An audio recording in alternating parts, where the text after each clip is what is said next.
Good morning, everybody. I hope you're having a great morning. Hope you have your coffee and your day is off to a good start. This is episode 2 of Meet Me for Coffee, and my special guest today is Joseph Politano. And I said his name like 10 times before I got on here live to make sure I said it right, and I probably just said it wrong. So it's okay. He said it's okay if I messed it up. But I am excited to bring him in here in just a second. And just a quick reminder that the show does go live every other Tuesday, so every 2 weeks at 9:30 Central Time. And I'd love for you guys to join us. And without any further ado, I'm going to go ahead and bring on my guest here, Joseph. Hey. Hi, good morning, Joseph. How are you? Good morning. I'm doing great. How are you? I'm doing well. Where are you coming from today? I'm in beautiful Arlington, Virginia, just south of DC. Yeah, I actually have heard that is a beautiful part of the country. It is. a lot of sightseeing opportunities, and I actually I did my first year of college in Virginia, not Arlington area, but beautiful mountains and definitely a pretty landscape there. So that's awesome. Well, the way we usually kick these off is I just want to go ahead and give you an opportunity to kind of introduce yourself and let us know a little bit more about you and who everybody gets the opportunity to listen to and talk to today. So go ahead and don't hold back. Give us all the background you want and let us know a little bit about you. Yeah. Hi, everybody. My name is Joseph. Right now, what I do is I write the newsletter Apricitas about data in the economy, specifically macro stuff focused on the Federal Reserve, labor markets, trade, finance, and everything that falls within that. Yeah. Before that, I was working as a financial management analyst for the Bureau of Labor Statistics. The transition to self-employment was very recent. And then before that, I was a Peace Corps volunteer, so I worked abroad in development economics in Uganda. Wow, that's really cool. What kind of so talk to me about your interest in economics. Like, did you know, yep, this is what I went to school for, always had a passion for this? Kind of talk me through, like, when you were in school, what that decision process looked like and why the interest in economics. It's really funny because I went to undergrad at the George Washington University in DC. So I've been in the DC area for a long time. When I started undergrad, I wanted to do political science. Had this idea I was going to do a government job or be in academia, whatever. And the scar of 2008, everybody who wants to do job in the humanities has to have a backup plan for how they actually make money. So my backup plan was okay, I'll double major in economics. And by sophomore year, I was like, wow, this econ stuff is actually more fun than the poli-sci stuff I came for. And I just kept building out in that direction. So initially I wanted to specialize in development econ. That didn't work out so well because of COVID, because I got bounced back to the US. Mm-hmm. But I also, spent a lot of time studying macroecon, and that's what I do mostly nowadays. That's really cool. We're a little bit similar in that regard, actually. When I first went to college, I didn't know what I wanted to do other than study Spanish and global studies, because I wanted to work abroad in Latin America. And so I was majoring in Spanish and global studies. And somebody was like, so do you want to be a teacher? And I was like, no. And they're like, well, what else are you going to do with that? And I was like, okay, business degree. And that's now here we are. And through taking a business degree, I took 3 economics courses, and I left them all, and I wasn't very good at it. So I guess it was just meant to be for you and not for me. That's okay. I'm interested in it now, but I just have to ask a lot of questions. So that's what we're going to do today.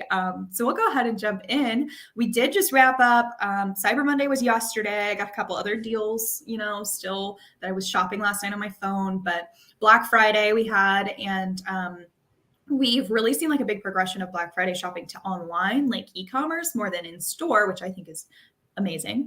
But curious, maybe it's a little early. Are there any preliminary numbers coming in for spending and how that went down during Black Friday? Yeah, I also got suckered in this year and bought some stuff I probably didn't need. But it is a little early. We're not going to get the official data until a little bit into next month. But the preliminary data we saw was 2 or 3% above last year, which if you think about that from an inflation adjusted perspective, from knowing that prices have gone up pretty Yeah. significantly, we're saying probably is down like a little bit for Black Friday. When you look at retail sales in general, they're up like 7.5% from last year. So I think the expectation is you'll be up about 7% from last year. So you're saying on a real basis, maybe holding steady, a little bit of an increase, a little bit of a decrease. Hard Right. to say. Um, More or less kind of holding that line from 21. yeah. And Which is, then, I mean, let's talk about 21 though for a second, because that's a pretty tough year to comp as far as like retail sales go. I mean, I think that was a pretty wild year last year. Is that, I mean, am I accurate there, or how do you feel about that? yes. I think people do look. It is funny how much the numbers have kind of broken everybody's brains. Where I'm talking about like a 7.5% increase from last year, and being like, this is kind of bad, not Yeah. great. Yeah. When that's like a historically large increase. Right. And we already knew that the 2021 was, very high level of retail sales. So the base is, a little bit distorted. People are buying more stuff still. Yeah. If you look at spending on durable goods as a share of income, it's basically big jump up at the start of the pandemic and then flatlined. So people are spending more of their money on goods. It just so happens that they're not, growth in income isn't quite what it was last year. I think I had kind of touched on this. It was like 6 months ago, and everybody was talking about like the return of services back into the landscape, post-pandemic, pandemic recovery. And one of the things I kind of, had proposed was like, yeah, so people are going to start using services again, but like we all formed habits. Like we were used to the stuff that we were buying, and we got comfortable. I mean, I did not shop online pre-pandemic. I would not order clothes online. I didn't want to get shoes online, like anything that I felt like I needed to be in person. And now that I am comfortable doing it online, I order more because I don't have to go out of my way to go to a store. And a lot of those things are like habitual that I feel like, although they might change over time as people try to figure out how to budget again for services and goods, I didn't expect it to be like an immediate shift back to just like drop in goods, boost in services. And on the flip side, people got used to not having services. Like we found other things to do that you don't have to pay for necessarily. So I think there'll be some like progression timeline there as people kind of find that new balance again. Yeah, I will say that was one of the things I was most surprised by this year. Because I really expected stronger shift towards services. Okay. And with that, you expected. I feel like I've personally been talking about this for years. Where you're like, hey, the price of goods is going to have to come back down because it's gone up. In some cases, like used cars is up like 50%. That's not a stable number. That number has to come down at some point. Okay. And we keep pushing that some point, further and further into the future, where it was this year, okay, everybody's going to stop spending on goods, start spending on services. And now it's, okay, maybe next year they're going to do it. Before it was when everyone's vaccinated. And I think you're right. There's something to this idea that people have become more habituated with a different set of spending patterns. One of the people I read a lot is Matt Klein, and he was talking about inflation. And one of his central theses from like the start of this was, this is all temporary because everybody's stuck at home and you have to spend all this money on stuff that you don't particularly want, but you can't go out and spend on other things. And when we go back to normal, the prices are going to come down. And like starting in late 2021, he said like, okay, what if COVID never ends? Not in the literal sense that like, what if the pandemic never ends, but what if like these spending patterns have permanently shifted? And so for durable goods, as an example, if you look at durable goods, the share of spending, they like collapse in 2008 for obvious reasons. And the big bump up has basically just brought it back to 2008 levels. So it's like, okay, maybe we stick on that plane, going forward. Maybe it was like the 2010s that were the aberration. I think it's still really too early to say, but it is something I think about. I have seen some, commentary and different viewpoints on that. And it's like, in a lot of ways, people are saying, the level of this is where it was in 2007, 2008. But then when there's also a lot of metrics out there where it's like, we are nowhere close to where we were at in 2008 if you're looking at, a different type of metric. And so I think that this is kind of the way I feel about economics right now. And maybe I'm off base, but I feel like this is like uncharted waters where it's like we don't really have super like practical comps to compare like where we're sitting right now, coming off of a global pandemic at that, and record, high inflation. But this is kind of a random thought too, but something that I've brought up before is you mentioned inflation and the expectations that it would ease. And the White House made like this in our space in logistics and supply chain. They made like I forget the actual name. It was like a measurement for supply chain congestion. And as the congestion eases, so too will inflation. That was like the thought, because everybody was blaming supply chain pressures as like the predominant contributor to inflation on goods, which has been somewhat in part true. But something that I keep bringing up is like we've seen, our rail labor, we've seen our port labor, we've seen our truck driver labor. They've all taken record wage increases, and a lot of these deals like span the next 5 years. It's like steady increases for the next 5 years, and they're even backdating. So like the rail contracts, which we don't have to talk about too much today, but those are backdated pay when that's ratified back to 2020. So they're like paying back wages, and like their costs are going to instantly go up. And so all of these things, I'm just not so sure that we see like drastic easing in expenses that ultimately go into the input cost of goods. So that's where I kind of wonder, like, I don't know how temporary inflation is, at least on the supply chain side, and if it's going to ease, like everybody thinks, just from input costs going down. So, I mean, what are some other, like, help me think outside of the scope of just like wages in transportation? Like, what are some other input costs that have gone into goods that have gone up in the last several years? Yeah, I would say I would back up like half a step. So when we're looking at like, I think there was this big narrative in like 2020, 2021. Like I said, there's all this inflation. First, it's you have all these supply chain mix-ups that's increasing the price of goods. Like the classic one we're talking about is car production. Like they didn't have enough computer chips, right? So production's down, so prices are up, and that's going to fix itself in the future, right? And then it was, everything's reopening, so you have, gasoline prices increasing and airfares, things like that. And then you had the war in Ukraine, so you have this big shock to global food and energy prices. And taking all of that into account, so I'm saying food, energy, and goods, that's about half of the inflation we see today.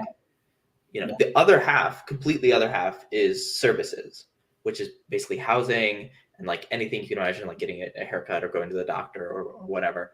And so even if you're on that first step and you say, we fix the supply chain for goods, let's say like car prices go back to where they were in 2020, just like that. That only knocks off like 2% from inflation. And fundamentally, people don't, even though we were talking about this. And that's only if you're like planning to buy a car, right? Right. I'm talking about the official index. Obviously, if you're how your experience this is different.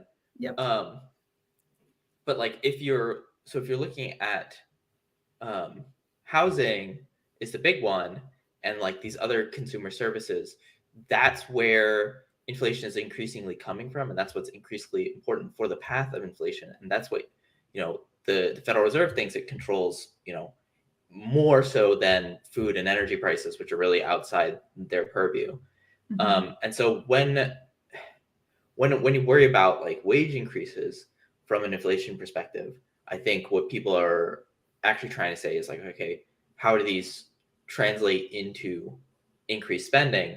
The biggest one is in rent. If everyone's wages are going up, you expect rents in areas to go up when there's only a limited number of new housing that can go up. So that's one thing. So second thing I will say is I think you can look at the census data for what U.S. manufacturers say is holding them back. What is preventing them from making as much stuff as they want. And the two things that they cite now, basically neck and neck, is shortage of materials and shortage of labor. Mm-hmm. So within the core goods perspective, I think of them as like similar to your costs. So you think about the total wage bill and the total bill for all these materials that are in shortage having about similar levels of impact on US manufacturers. And also I'll say that hasn't gotten better this year on either front. I know. So we're talking about like, hey, what if supply chains fix themselves and wages were high? Well, we haven't even gotten the first part done. So, and you're like, I'm an economist and I know that. Like, you guys are supposed to be the ones fixing it. Come on. So yes, that's true. And also, I love the correlation there with labor, and as wages go up, so too does housing. And that's a good point. And I think I even I think maybe you wrote an article about that I read that was kind of like, how do you fix in inflation, essentially, when a lot of like what can drive inflation is the general population making more money. Like as we make more money, the expectation is, that's the classic scenario where it's like, I used to make $2 an hour and bread was 10 cents. Well, now we make $25 an hour and bread is $3. Like it's always been that way. That's nothing new. So we're just kind of seeing like, there's been a lot of talk about that historic wage growth in the last couple of years, and people are citing, average 17% jumps and stuff in salaries. And so I think as a lot of that has increased, which again, when the labor force just all of a sudden, when companies needed to hire people desperately in 2021, after so many layoffs and the economy, all but dying for a couple months there, people got desperate to hire, and you had to compete on a wage basis for even entry-level roles. And so I think like, and maybe you have a thought here, but I feel like 2020, 2021, like advanced basically without officially changing minimum wage rules. It like advanced minimum wage and a lot of entry-level positions. It was like multiple years of advancement in 1 year. So what are your thoughts there kind of with competing for labor? Yeah, so actually a lot of interconnected thoughts on that. I will say, so keeping it to the US context, the way I think about things is that in the US, you have very little attachment to jobs. At will employment is basically the standard here. You can get fired or laid off for any reason and with no notice or whatever. So when the pandemic hit, the US really wasn't prepared in a general sense, but specifically was not prepared to preserve people's jobs, in the way a lot of European and Asian economies were. So if you look at like Japan or the United Kingdom or Germany, what happens is the pandemic hits, you have the governments come out and say, we're going to give money to businesses so that they can hold on to their employees in these furlough schemes. In the US, there was no mechanism, there's no institutional mechanism to give money to businesses. The option was to give money to consumers, send money to households, the stimulus checks, unemployment increases, all of that stuff. That was the mechanism by which US policymakers could combat unemployment.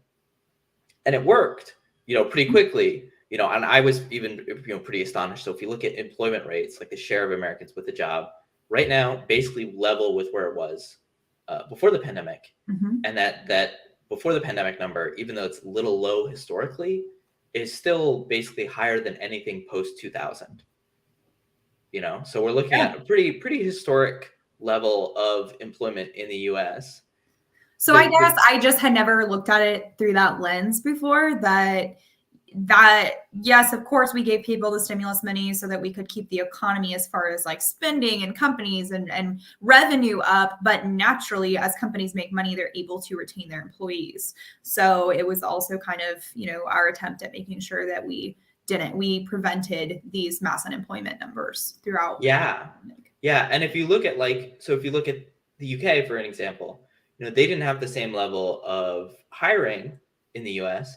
They also didn't have the same level of quits. They also don't have the same amount of wage growth. And that's good and bad. So if you're coming in from a US context and trying to look from like a worker's perspective, there were lots of people in 2019, 2020 who were able to go from, lower paying jobs in food service or retail or whatever to higher paying, more productive jobs because of that infusion in cash.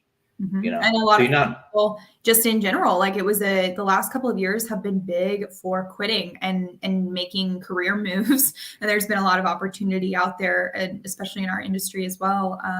I quit a job and started a new Yeah, one. I quit a In job. the last, yeah, we both. So there's been plenty of that. So very cool. I like that we touched on manufacturing piece as well, because manufacturing is a huge driver of truckload volumes in the US. So in trucking, a lot of people like tend to hyper focus, I feel like, on the consumer spending and CPG goods, but that does account for a pretty healthy portion of what moves on a truck. But more so than that is a lot of domestic manufacturing. And so we had kind of, touched on that, but just overall in the manufacturing space, kind of circling back, are there any indicators as far as like what's the total read on like the health of the domestic manufacturing sector moving into 2023? And I know that I've seen a couple of things now where, and correct me if I'm wrong, because I'm not the economist here, but I think that oil production is like technically factored into like domestic manufacturing. Although in our industry, I mean, that usually moves in like specialized equipment. And so it doesn't necessarily affect trucking. So sometimes I've seen people maybe make an attempt to like pull out oil production from the rest of like manufacturing output domestically. But that's just a random thought. What do you think about that? Yeah, I will say they two things. Obviously, oil, like drilling itself, is a part of industrial production, and Yes. then anything that you manufacture that goes onto a rig or is used at all in the process is in manufacturing. So the two things I will say on that front is I think U.S. manufacturing is held up more than people expected. The first reason being what we touched on at the very beginning of the show. People are still spending a lot of money on goods, so obviously the demand to produce it is still there. The second thing I will say is I think what's going on abroad has helped U.S. manufacturing. Right. In the first place, that a lot of European heavy industry is hurt by the energy shortage there. So European companies are coming to the US and trying to buy more things. The second being that even though China is really trying to prioritize export of manufactured goods, their economic slowdown is hurting on that front. So you're seeing American companies pick up a little bit more of the slack there. Real quickly just to ask a question on the European one so that I can make sure I understand that. When we say like manufacturing is hurting because of energy, it's the energy costs that go into producing whatever it is that these factories produce, right? That make it almost not realistic. And it drives up the cost of the products to where people start to look elsewhere, like the US, to buy these either raw materials or finished goods where our input costs are lower. Is that what you're saying? Yeah, it's both directly that, like, so if you look at European metal industry is really hurting right now because just the amount of energy that goes into smelt. And the second thing is that natural gas is a direct input into a lot of chemicals, a lot of fertilizers, things like that. So if you look at European chemical industries, they're hurting because getting natural gas is hard, and places like the UK are understandably prioritizing households over industry, especially as the winter comes on. So I think that's been like a big tailwind for US growth. Okay. Thanks for clarifying that. Yeah. And then I totally kind of derailed that conversation. So sorry. But overall, just, as you were kind of saying, as we move into 23 with manufacturing, kind of, so far it's been pretty good, but like you said, we've seen this uptick from Europe. We've seen a little bit maybe from China. Do we think we're kind of at a point where it's going to like stabilize and decrease, or like what would kind of be your most comfortable guess there moving into 23? I would say, I will say, so like the second part of this is, I think this holds true for manufacturers, but it's also true for like the broad economy. The story of this year has been things are still holding together, but everyone expects them to get worse.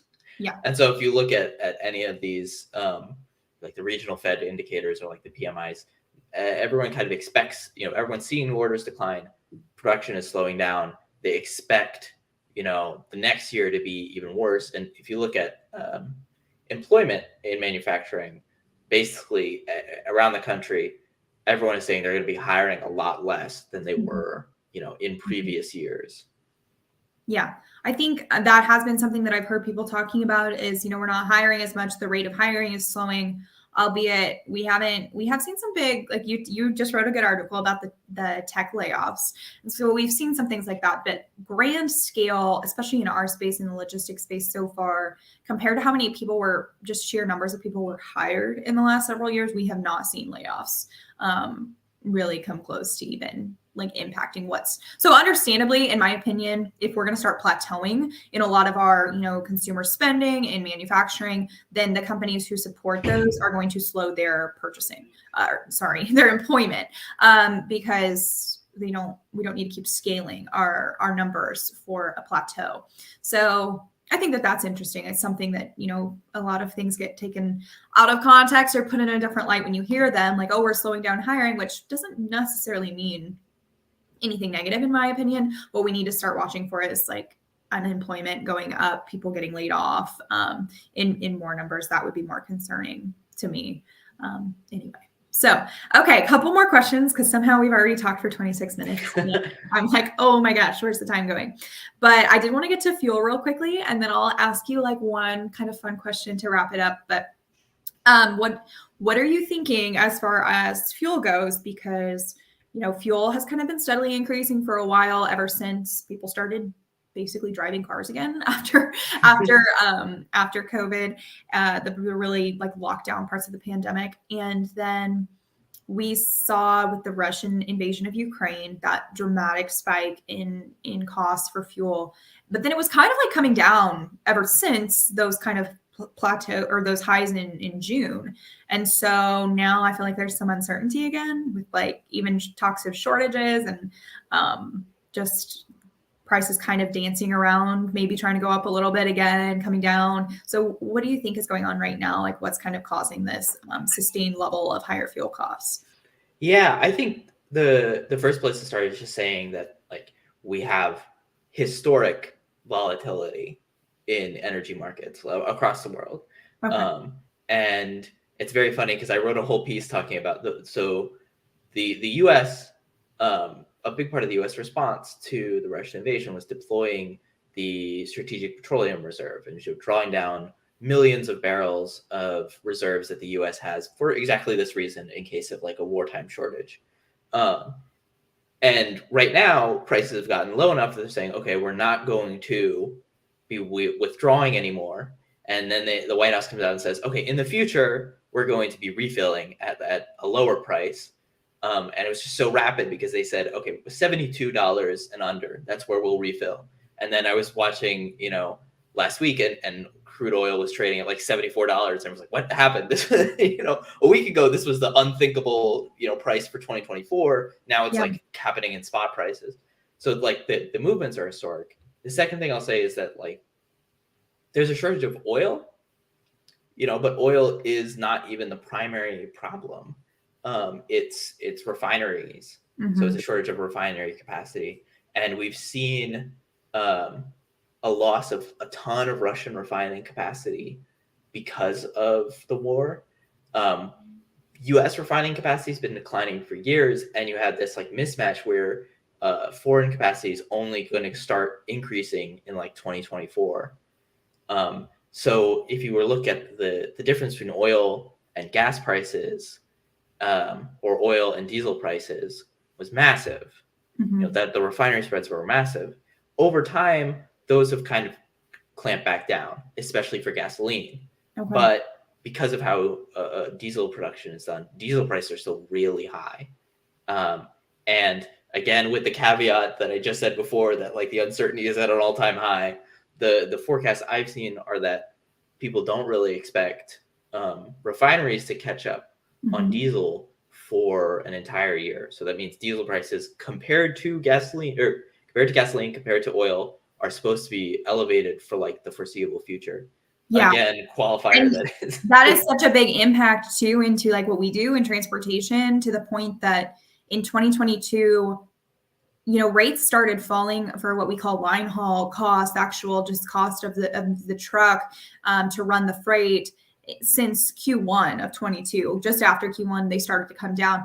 But as we like wrap up 2022, most companies did not realize any savings year over year, because as they declined, fuel rose, and it totally like negated the savings. So like almost we could point to fuel alone for 2022 in the logistics space as the contributor to like still seeing these record high total costs in trucking. And so that's definitely been one of those variables that we keep a close eye on, and that we'd love to hear that it's going to come back down and everything's going to be great in the next year. But I can definitely see how, things like this take time to work themselves out, as it does seem most things do when we're talking economics. And, we're still dealing with some of the things working through that started in 2020 at the onset of the pandemic that just take time to work themselves out. So we are almost out of time here. We're a little over, but I don't really have a hard time limit to this. This is my show, Joseph, and I can do that. So one last question as we head out. And if anybody has questions, they can pop them in the comments. And even after the show, Joseph is happy to come back and just write back to you if you have any questions in general about anything we discussed. But just kind of give me your either optimistic, pessimistic outlook at like whatever you think is going to be happening in 2023. Kind of where are we in a recession right now? Have we been in one? Are we going to be in one? I feel like nobody can even agree on this, but just kind of what are you thinking for the next at least couple of quarters and into the next year? Yeah, I will say, so my position has been slowdown, not a recession right now, but the recession risks are very real and definitely elevated for next couple of years. Inflation is the thing still. The Federal Reserve is sole focused on that, and it's going to come down to when inflation gets back to normal and how much pain is required to get there. Yeah. So the two biggest things that I'm looking at are just inflation and unemployment. I will say the Federal Reserve's own forecast is that you have a recessionary increase in the unemployment rate over the next year. But it's like a small recession, I'm putting that in air quotes. Yeah, that's what we like. Yeah. We're gonna have a minor one. Don't worry. Yeah, that's what I'm looking at. I'm also in forecasting that, I really like I'm a finance guy, so I look at inflation break-evens on treasury bonds. I look at high yield spreads. Both of those are telling me right now that people expect a moderate amount of pain and for inflation to get back on track. Nice. Whether you have to take that as it is, but I would still say I'll take some moderate pain for a outlook. That's we'll get there. So Joseph, my friend Abby says advice on crypto. Maybe I'll let you get to that in the comments. Oh boy. That's a good question though. It's timely. We've seen some headlines around that. We're going to go ahead and wrap this up, but I subscribe to your newsletter. I read your articles. They're great. You're so much smarter than I am. That's why I like to read. That's not true. And how can people, I would seriously say, I read your stuff. I would suggest anybody to do that. How can people subscribe to get your articles and the work that you put out there? Yeah. So I'm obviously I'm on LinkedIn. I'm also on Twitter. I'm usually on Twitter more than I'm on LinkedIn, but all of the long form content, all of the in-depth stuff is on my newsletter, which you can find at apricitas.io. It's a K sound, but it's spelled with a C because it's Latin. Yes. And I'm sure that there'll be a link. We will. We will put that in the comments here after the show so that people can go check it out.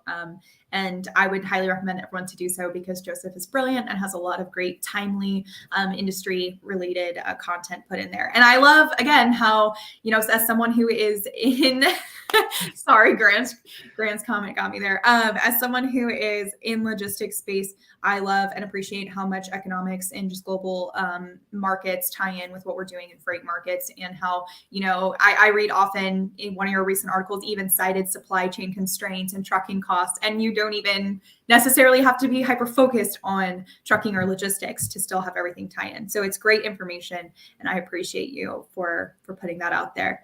Thank you so much for joining us. and everybody who's watching, we will be back live in 2 weeks. And I have my friend Ken Adamo from DAT joining us in 2 weeks. And we're going to kind of talk more things, analytics and freight markets and truckload rates and pricing and whatever else comes up. So we're looking forward to that. But I appreciate everyone for tuning in today. And I hope you guys have a great rest of your day. And Joseph, thank you so much for joining us. Thanks you so much for having me. And thanks for everyone for listening. Thanks, guys.